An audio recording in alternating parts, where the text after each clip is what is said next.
Assalamualaikum warahmatullahi wabarakatuh.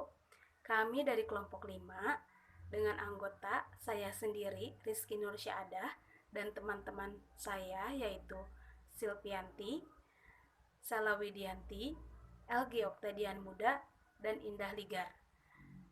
Video kali ini merupakan resum pada pertemuan kelima. Selamat menyaksikan. Secara resmi, Jepang telah menguasai Indonesia pada 8 Maret 1942 ketika pemerintah Hindia Belanda menyerah tanpa syarat di Kalijati, Bandung. Jepang berhasil menduduki Hindia Belanda dengan tujuan untuk menguasai sumber-sumber alam, terutama minyak bumi, guna untuk mendukung potensi perang Jepang serta mendukung industrinya. Jawa dijadikan sebagai pusat penyediaan seluruh operasi militer di Asia Tenggara, dan Sumatera menjadi sumber minyak utama.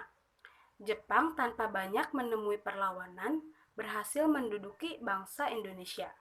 Bahkan bangsa Indonesia menyambut kedatangan Jepang dan bala tentara Jepang dengan perasaan senang dan gembira karena berpikir Jepang telah membebaskan bangsa Indonesia dari belenggu penjajahan kolonial Belanda. Pada awal pergerakannya, pemerintah militer Jepang bersikap baik terhadap bangsa Indonesia dengan mengaku sebagai saudara tua bangsa Indonesia. Tetapi akhirnya sikap baik itu berubah setelah sekian waktu Jepang menduduki Indonesia. Apa yang ditetapkan pemerintah Jepang seolah mendukung kemerdekaan Indonesia. Padahal sebenarnya Jepang berlaku demikian demi kepentingan pemerintahannya, yang pada saat itu sedang menghadapi perang. Apalagi setelah Jepang mengetahui harapan besar dari Indonesia untuk mencapai kemerdekaan, mereka mulai menciptakan propaganda-propaganda untuk menaruh kepercayaan pada hati bangsa Indonesia. Jepang pun terlihat seolah-olah memihak pada kepentingan bangsa Indonesia. Di balik baiknya orang Jepang dan pemerintah yang dipimpin oleh Jepang, sebenarnya Jepang ingin menguasai hasil bumi berupa pangan, bahan material mentah, dan sumber daya manusia untuk mereka miliki.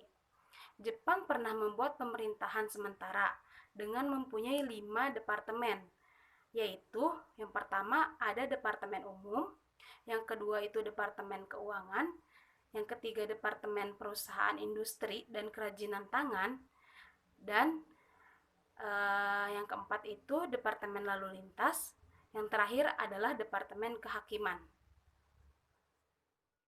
Untuk mempengaruhi masyarakat Indonesia agar mau membantu Jepang, maka Jepang melakukan berbagai cara, diantaranya sebagai berikut. Bendera merah putih diizinkan untuk berkibar, lagu Indonesia Raya diizinkan untuk dinyanyikan, bahasa Indonesia diizinkan untuk dipergunakan sebagai bahasa pengantar, dan yang terakhir, membentuk berbagai organisasi. Selain upaya-upaya manis yang dilakukan oleh Jepang, Jepang pun membentuk organisasi yang meyakinkan bahwa Jepang itu berada pada pihaknya. Organisasi-organisasi propaganda yang terkenal yang diusung oleh Jepang yaitu Gerakan 3A. Gerakan 3A diantaranya sebagai berikut: Jepang Pelindung Asia, Jepang Pemimpin Asia, dan Jepang Cahaya Asia. Pada awal Gerakan 3A diperkenalkan kepada masyarakat Indonesia, terlihat bahwa Jepang menjanjikan kepada Indonesia untuk adanya kemerdekaan. Tetapi Gerakan 3A itu hanya berlaku sementara. Penyebabnya diantaranya kurangnya respon atau simpati masyarakat terhadap gerakan tersebut. Lalu pemerintah Jepang pun menggantikan dengan menjanjikan kerjasama yang menarik, yaitu dengan membebaskan pemimpin-pemimpin Indonesia yang ditahan oleh Belanda, diantaranya Insinyur Soekarno, Dr. Andes Muhammad Hatta, dan Sultan Syahrir, dan lain sebagainya. Selanjutnya yaitu Jepang memperlakukan sistem kerja paksa atau bisa dibilang romusa untuk membangun jalan seperti jembatan atau lapangan udara. Mereka tidak hanya diperkerjakan di dalam negeri saja, tetapi juga akan dikirim ke Malaysia, Vietnam, Myanmar, dan Thailand. mereka bekerja tanpa adanya upah dan makanan yang cukup. Walaupun Jepang hanya berkuasa 3,5 tahun di Indonesia, namun beban penderitaan yang dirasakan penduduk Indonesia tersebut seperti dijajah ratusan tahun. Pada tahun 1943, Jepang memerlukan tambahan tentara untuk membantunya melawan kekuatan Amerika dan sekutunya. Karena tentara Jepang sendiri mulai terdesak, hal tersebut mendorong Jepang untuk memberikan latihan kemiliteran. Jepang berharap organisasi kemiliteran yang telah dibentuknya akan dapat membantunya untuk melawan tentara sekutu tersebut.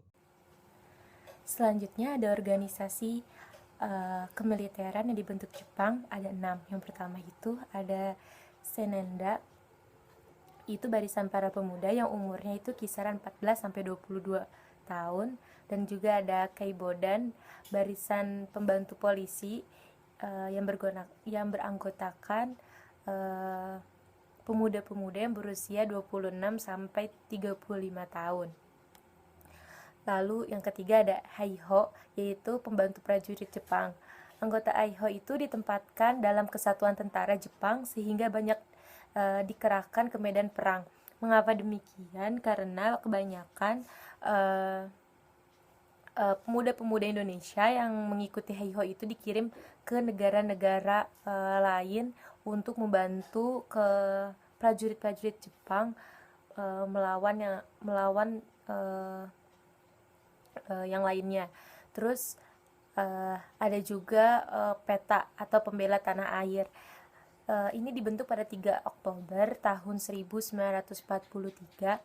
Calon perwira PETA mendapatkan pelatihan di daerah Bogor. Tujuan di daerah PETA ini untuk mempertahankan wilayahnya masing-masing. Lalu yang kelima ada Fujenkai atau barisan penghimpunan wanita, Susintai barisan pelopor, Jubakutai barisan pemberani mati. Dan yang keenam ada Senentai barisan murid sekolah dasar, Kukotai barisan murid sekolah dan lanjutan, Huzilah organisasi pemuda Islam yang dididik militer. Dan rata-rata yang mengikuti Sentei itu kebanyakan murid-murid sekolah dasar atau anak-anak masih pada kecil.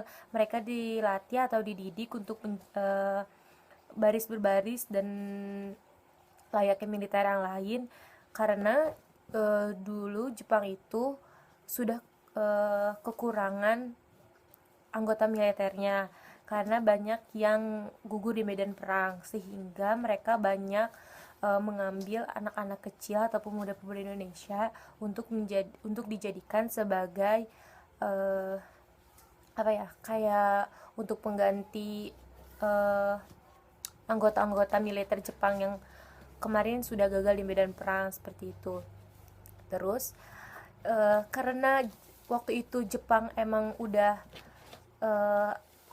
nggak punya anggota militer yang lain, sehingga Jepang akhirnya berjanji ke Indonesia untuk untuk membantu Indonesia menjadi merdeka gitu. Nah, dengan menepati janjinya ini, Jepang membuat BPUPKI yang beranggotakan 67 orang.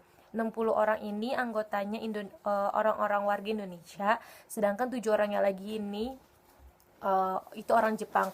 Kenapa adanya orang Jepang di sini? Karena 7 orangnya ini sebagai salah satu kayak mata-mata atau misalkan ngelihat sebagaimana udah di mana sih prosesnya prosesnya untuk Indonesia merdeka itu, seperti itu. Nah, BPUPKI ini diketuai oleh Rajiman Widyodiningrat. Sedangkan wakilnya ini ada 2, yang satu itu dari Jepang dan yang satu lagi itu dari Indonesia. Yang dari Jepang itu namanya Hibangse Yoshio, sedangkan dari Indonesia itu namanya Sosro. Coko Aminoto adalah orang Indonesia pertama yang mencetuskan kemerdekaan atau memberikan pandangan atau rencana kepada rakyat Indonesia bahwa bangsa Indonesia harus memiliki pemerintahan sendiri agar tidak bisa dijajah oleh Belanda ataupun bangsa-bangsa lainnya. Coko Aminoto adalah pemimpin tertinggi di Serikat Islam, himpunan rakyat yang paling kuat mewakili kepentingan kaum Muslim Hindia Belanda. Keanggotaan Serikat Islam tidak hanya untuk kalangan santri saja, akan tetapi segala unsur ada di dalamnya, bahkan orang-orang yang memilih jalan kiri. Lahirnya Partai Komunis Indonesia saja atau yang disebut PKI berasal dari Serikat Islam. Di bawah naungan Coko Aminoto ada tokoh-tokoh penting pergerakan nasional, misalnya Agus Salim, Abdul Muiz, Ki Hajar Dewantara. Soekarno merupakan murid kesayangan dari Coko Aminoto. Materi dari kelompok 5 tentang penjajahan pada masa Jepang juga tokoh-tokoh nasional. Kurang lebihnya mohon maaf. Wabillahi taufiq wal hidayah. Wassalamualaikum warahmatullahi wabarakatuh.